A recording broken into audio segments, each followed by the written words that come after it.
Hey guys, so I put together a quick little video that gives just a few different exercises here on running programs. I know you can get into that a little bit more. This is kind of a good option to start with some strengthening, just super quick and dirty. There's only a few exercises and a few stretches total for it. So focusing on major muscle groups and supporting muscle groups that should help kind of solve really most kind of common issues here. Let's get into it. The first one is going to be called a single leg hip thruster. That's where you're on a couch or something that's going to be about, gets your thighs parallel with the ground when your hips are all the way high like that. I'm going to take one leg away. Jazz, come on, get out of here. Go on. Say hi to Jazz. I'm going to take one leg away and I'm going to drop my butt straight down. I don't quite touch the floor, but then I'm going to think about driving that hip straight up. And to do that, I'm going to push my foot flat into the ground. So I'll show you on the other side so you can see a little more clearly with that leg now. This leg's up in the air, not doing anything, just kind of supported. I'm going to drop my butt, just like that. Notice my back does not change. It's the same kind of neutral arch here the whole time. And then I push my heel straight into the ground like that to come back up. You should get a big squeeze in your butt when you do that. Maybe a little bit in the hamstrings, maybe even a little bit in the quad. But the key here is you're pushing your foot straight down. Okay, and not kind of kicking out like that to get up. Otherwise, you're overloading your quad. You want to think hips driving straight to the ceiling. Okay? So, you're going to be doing that for 3 sets of 12 each leg. You can alternate that back and forth if you like. Then kind of take a break and you can move on to the next one. Number 2. All right, for exercise number 2, you're going to need an elastic band to go around your ankles. So these are going around my feet first. Keep them at the ankles to start. And I'm going to start with a little bit of tension in that band. I'm going to go stepping to the right just like that. And I'll do that, if I have the space for it, 15 times this direction. And then 15 times coming back this direction. As I do that, Jazz, sit. As I do that, I'm not reaching with this leg first like that. I'm pressing away from my trailing leg. See the difference there? So it's that versus this kind of lean and reach maneuver where you pull yourself along. That's no good. You've got to step away from this leg. I'm pushing away from that side. Okay? So 3 sets, 15 times to the left, 15 times to the right if you have the space. Otherwise, maybe you have to break it up 5 to the left, 5 to the right 3 times, and that's 1 set. For exercise number 3, if you have multiple different bands, this is probably a better opportunity to use one that's a little bit stronger. So I switched to a heavier band. It's going to go above my knees. You're going to be doing a squat where your knees stay just outside of that second toe on your foot. You come down, hold for 5 seconds, then come back up. From the side, you can see that my thighs are coming down to parallel, just like that. Hold 5 seconds again, okay? You want to make sure that your back is not getting involved in this one. So my posture here, neutral spine, is the same as when I'm down here. You can see my back doesn't arch more and it doesn't round more. It's just in that same neutral position, okay? So I do lean forward a little bit, you can see here, but I'm leaning forward from the hip, okay? That's the difference of this versus this. The band is doing its best to make you not knead as you go down. Your job is to, again, stay just outside that second toe for each knee. Okay? Don't let it pull you together. There you go. 5-second holds, 3 sets, 10 reps. Next up, we're going to do a little calf exercise. You'll need a chair or something stable next to you because you're going to be balancing on one leg at one point in this. The idea here is you come up with 2 legs, then without losing any height at all, you switch to 1 and slowly lower yourself down at about a 3-second count or something like that. But this is the correct way of doing it versus the wrong way, which would be both legs come up, and then as I take away my left foot, this one kind of slacks a little bit like that, and then I slowly lower. You don't want to lose a millimeter of height as you switch from that double leg to single leg stance. So again, it's here, holding tight, then slowly lowering down 3 seconds or so. 10 reps, both sides, so I do 10 left, then 10 right, that's 1 set. Lastly for the exercises, we're going to do a little bit of ab strengthening in here too, just because I think it's an important muscle group to give some attention to. It's not directly utilized for running, obviously, but there's a lot of support that comes from that area that I don't necessarily want to ignore either. So, a double crunch is a quick one that hits that lower and upper abdominal area at the same time. And I like it just because it helps provide a good feedback from that big, powerful ab contraction from both directions, bottom up and up down, or top down. So hands are either touching your ears, or crossed against the chest like that. I'm going to bring my feet up in the air, and I'm going to curl up just like so. And as I do that, my butt kind of leaves the ground here a little bit. And that's really where most of like my mental focus is going, okay? This top-down movement will take care of itself for the most part. Everybody has done that a million times. It's this move that tends to be a little bit more tricky. You have to really focus on using those lower abdominals to kind of tilt your pelvis up. So I'm almost like thinking about showing my butt to the ceiling as I do that move, okay? So it's bottom up and top down. There's a big squeeze there, and then back out again. Okay, you'll do that for 20.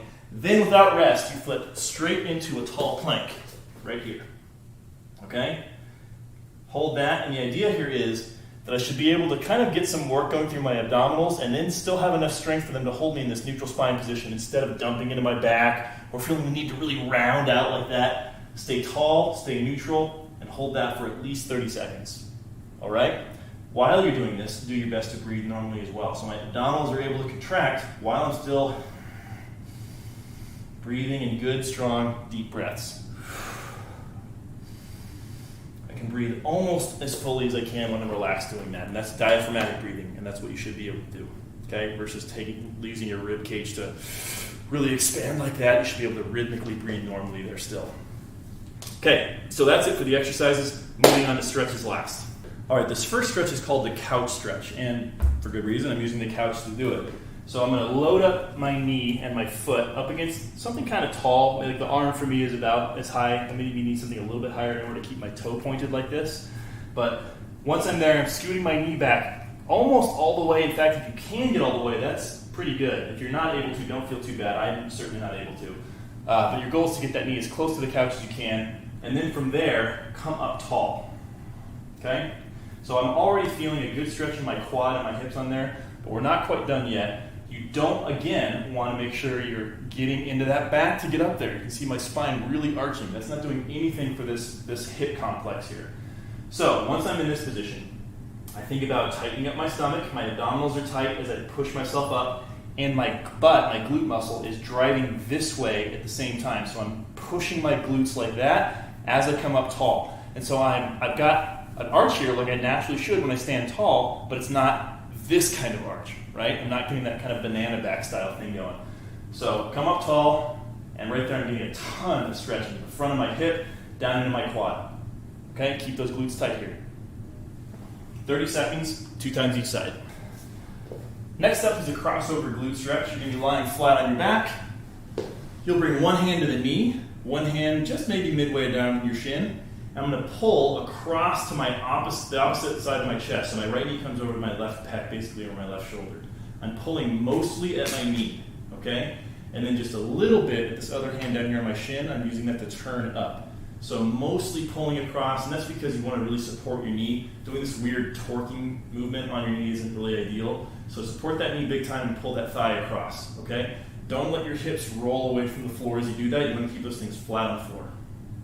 Cool? Do that both sides as well.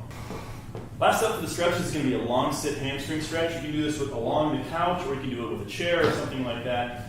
And I'm just sitting up tall. Again, I'm not letting my spine round. Maybe we can use the other leg so you can see a little more clearly.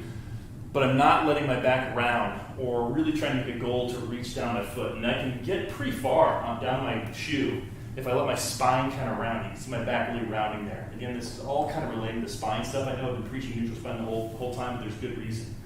My hamstrings only go from just below my knee joint to right on that kind of bony bump on your butt. When you sit for too long, you kind of can get a little irritated. That's where those hamstring muscles attach to. So anything coming from my spine is pointless. There's nothing going on for my hamstrings in that realm of movement. So stay tall, lean forward from the hip. You can use your hands to maybe pull from the knee, but nothing changes in the back, okay? And I'm not super familiar with your guys' symptoms that you're having from running here, so I'm going to give you a little bonus as well. If you're getting some pain lower on the knee on the inside here, which is pretty common from people starting kind of a run program too, we can attack that a little more effectively by changing this hamstring stretch to be, again, long sit, but turning away from that thigh. So now I've almost got, maybe somewhere between 45 and 90 degrees of an angle between where my chest is facing and where my leg is going. And I'll lean away from that. And I could feel that start to kind of creep into the inside of my thigh. If you're not getting that a ton, then scoot that thing a little bit wider, and right there I can feel that just zero in on the inside of that thing, right where that muscle, those muscle roots attach. Okay? That's it. So there you go. That should be a fairly comprehensive, just very simple, fast strengthening and stretching program for getting back into running to help with stuff that can be affecting those knees. And by the way, it's usually not the knee that is actually the problem. That's really a joint that's just kind of along for the ride. Almost always, I should say, it comes from something going on at the foot or ankle, or something going on at the hip. And I don't really want to venture to guess which one of those two it is, but it is almost always one of those two being the culprit. So strengthening and mobilizing those two areas really is what this comes down to, and the knee will just kind of take care of itself. If there's damage that's been done to it, that's a little bit of a different story. You actually might need some manual therapy or some modality that might help actually heal it. But again, it probably wasn't the culprit, like the cause of whatever is going on there. It's coming more than likely from somewhere else. And this stuff should help get you going on the right track to help make sure it doesn't come back, or if it's not too late anyways, or solve whatever problem was there to begin with, hopefully. So you have both of our numbers. Call us or text us if you have any questions. I wouldn't be surprised if there are some, because this is probably mostly new stuff. But hopefully that gets you at least off on the right track. Okay? Talk to you guys later.